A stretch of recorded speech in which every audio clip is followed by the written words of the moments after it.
Misangpot sa trahedya ang unsa-untay suroy ug bonding moment ato sa Valentine's Day sa magtiayong senior citizen nga taga-Dakbayan sa Subo. Naligsan patay sila sa dakong sakinan dihang milabang sa Cebu South Coastal Road sa SRP. Ano ang report ni Alan Domingo? Till death do us part ang nahitabo sa magtiayong Salvador ug Cecilia Heraldizo, 68 ug 67 anyos nga taga Barangay Sawang Caliro, Dakbayan sa Sugbo.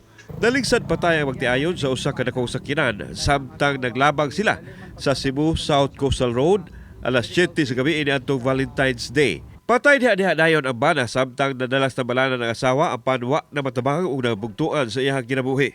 Kini base sa inisyal nga pakisusi sa kapulisan sa Dakbayan Sugbo. Way nagpa-interview sa Traffic Enforcement Unit dihang giadto sa Balitang Bisdag ug wa usab magpa-interview ang driver sa truck nga nakaligis. Gikan din dapita sa Cebu South Road Properties kung SRP gikan ang magtiayon dihang mulabang unta sila.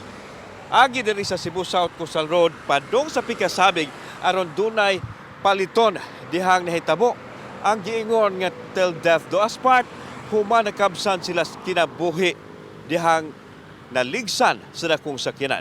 Giingong gikan sa Central Island ang magtiayon og mulabang naunta apan dibalik og agi og naigo na hinuon sa sakyanan. Wa na magpa-interview ang pamilya sa magtiayon apan ang ilang mga silingan og mga kauban sa trabaho sa barangay ang mihatag og pamahayag.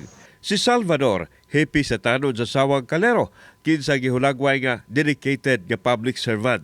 Nasayran nila nga nanuroy lang unta ang pamilya sa may SRP ug nilakaw ang lalaki kay mopalit og dugang pagkaon apan miapas ang asawa ug ubanan ang iyang bana padung labang sa kalsada ug didto na nahitabo ang disgrasya. Masulupon jud kayo, dako jud kay mighugno ana sa iyang kamatayon karon. Kung kawala. Kay jud guol jud kaayo mi, kami tanan guol. Wala gid mi magkuhan. Kay ngano sa among panag-uban namo nila. Anang murag sakit sad ba mura na piya mig managsuog. Nasyak yung ko pag ingon nga mo ni nahitabo matay. Wa may merinda wa kay kuan ana mo. Actually doon na ko'y nabantayan niya nga tinuod. Lahi siya anang higayon na ang tinuod kumidyam gud grabe na siya mo kumidyam bitaw. Kugihan sa kita. Buntag sa iyo na ana na din sa barangay hall para pagkuhan dia traffic ko.